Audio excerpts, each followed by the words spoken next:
Warahmatullahi wabarakatuh. Apa kabar kawan-kawan pada hari ini? Perkenalkan, nama saya Suseno. Di sini ada produk saya, begitu. Nah, apa kelebihan dan kekurangan dari produk saya bisa nanti di seri ini. Di depan kawan-kawan pada hari ini sudah tersedia, yaitu sebuah makanan yang dibungkus menggunakan daun pisang, dan ini saya dan keluarga saya sendiri yang mengolah di sini. Ini adalah lontong, begitu. Nah, mulanya pembuatan ini tuh karena ya memang ingin makan lontong, akhirnya mencoba membuat sendiri, begitu. Nah, setelah mencoba membuat sendiri, akhirnya ada tetangga yang tertarik. Mulailah pada saat itu tetangga memesan, gitu. Nah, dari lingkup sekitar, dari lingkup rumah saya, akhirnya itu menyebar sedesa, begitu. Akhirnya banyak orang yang akhirnya memesan lontong ke keluarga saya. Nah, tidak hanya cukup sampai di desa saja, itu sampai keluar desa juga. Nah, untuk keunggulan dari produk saya, itu yang pertama, produk ini tidak menggunakan pengawet apapun ataupun pengenyal. Nah, untuk video pembuatannya dari awal sampai akhir nanti saya akan taruh di deskripsi ya. Dan di sini kami membungkus 100% menggunakan daun, karena sebagian itu ada yang membuat di dalamnya sini itu ada plastiknya. Memang kalau menggunakan plastik itu lebih mudah untuk mengisikan beras ataupun nasinya, tapi ada juga bahayanya, kan begitu, karena plastiknya akan ikut kerebus. Karena ini sudah cukup terkenal di desa saya, orang-orang menyebut ini produk omah ngebul atau ON, gitu.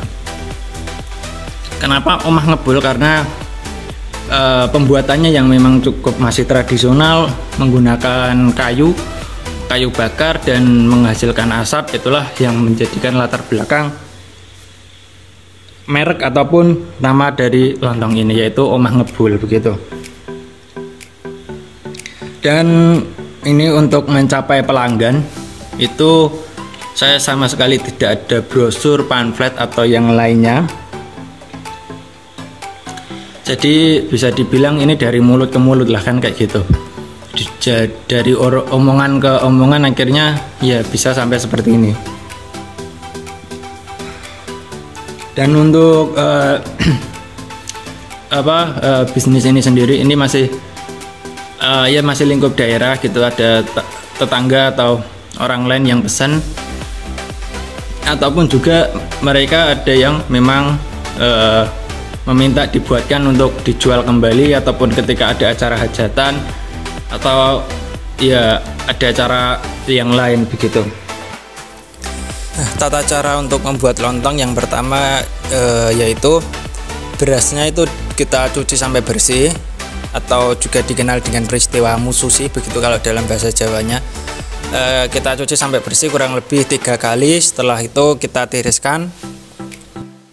Nah, setelah beras selesai dicuci, selanjutnya dapat kita buat lontongnya dengan cara kita siapkan terlebih dahulu daun pisang dan juga bambu. Sebenarnya nggak harus pakai bambu, tapi alat yang memang berbentuknya lingkaran gitu aja. Setelah itu daun pisangnya kita buat lingkaran, terus dan pada ujungnya kita tutup. Selanjutnya beras dapat kita masukkan ke dalamnya, dan ukurannya takarannya itu seberapa, yaitu kurang lebih sepertiga. Jadi tidak benar-benar penuh gitu, enggak, karena nanti berasnya akan mengembang dan menjadi lontong, begitu. Setelah itu ujungnya kita tutup.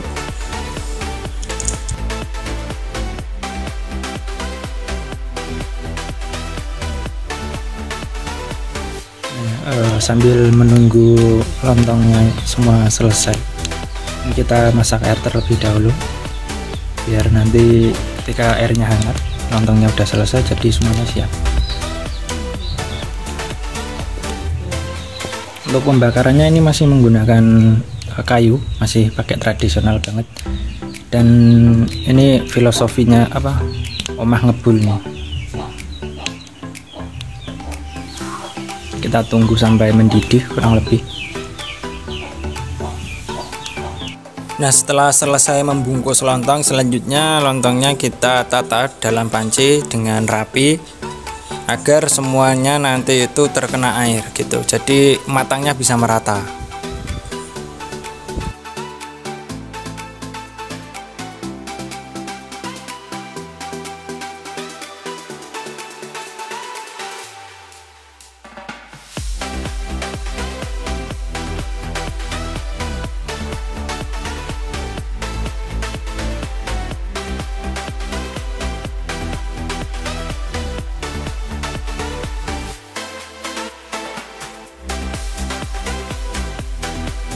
Nah, setelah lontong kita tata, selanjutnya yaitu kita masukkan air yang sudah kita rebus tadi ya. Kita tuangkan di dalamnya. Dan mengapa kok langsung menggunakan air yang hangat? Pertama, untuk proses perebusannya itu biar lebih cepat. Yang kedua, untuk mencari tekstur atau membentuk tekstur agar lontongnya itu tidak lembek.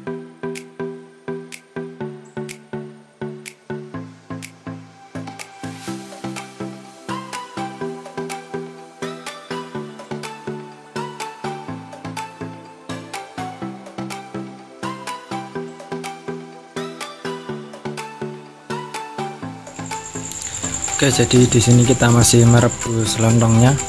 Untuk perebusan itu kurang lebih 4 jam proses perebusan. Dan selama proses perebusan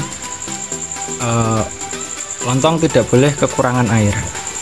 Artinya lontong harus selalu terendam oleh air. Dan proses penambahan airnya itu air harus dalam keadaan yang panas juga gitu.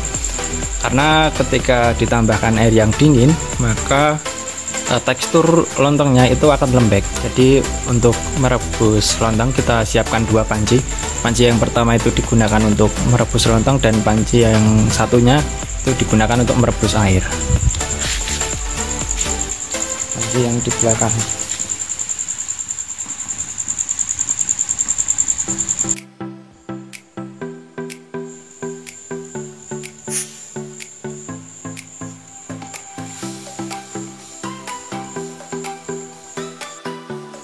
Ini untuk bumbu pembuatan saus kacangnya. Adapun bahan-bahan yang diperlukan, di sini ada asam, di sini ada cabai merah, di sini ada bawang putih, di sini ada daun jeruk, ini kunir, kencur, ini kencur. Terus ada juga ini kacang yang tadi udah ditumbuk. Dan ini untuk gula jawanya.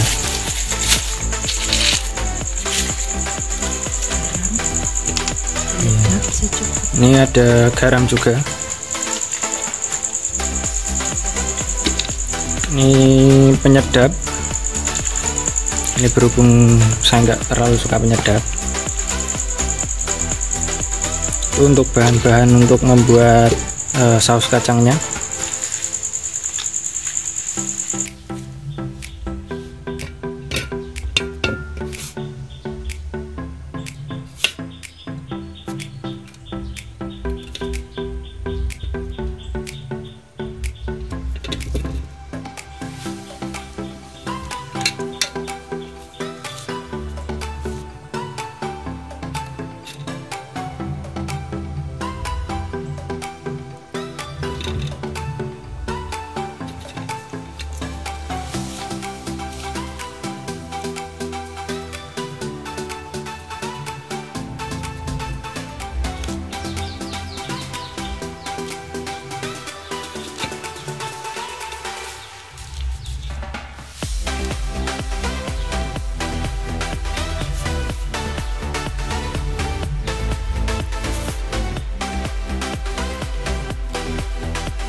Oke, ini sudah jadi ya makanan kita. Di sini ada lontong, itu makanan pokok, terus ada juga sayur, Sudah tomat, ada kubis, dan juga ada telur sebagai lauk. Dan untuk minumannya saya menggunakan teh, yaitu menggunakan benalu teh.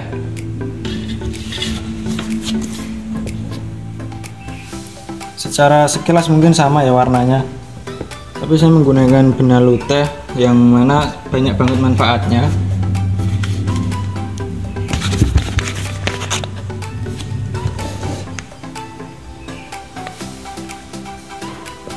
Bisa sebagai anti kanker, untuk penyakit jantung dan lain-lain.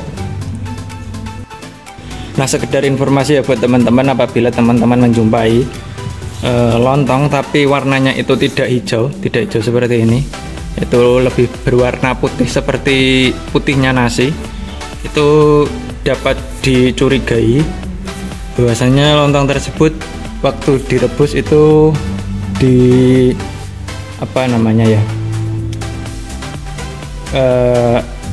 kalau saya kan menggunakan daun pisang, 100% daun pisang. Nah, sebagian pembuat itu ada yang menggunakan plastik untuk membuntel lontongnya gitu. Mungkin memang lebih praktis, lebih mudah ya, karena plastik memiliki tingkat elastis tersendiri, dan ketika menggunakan full daun pisang, repotnya adalah takarannya harus pas. Kalau takarannya tidak pas atau kelebihan, tentu akan oversize kayak gitu.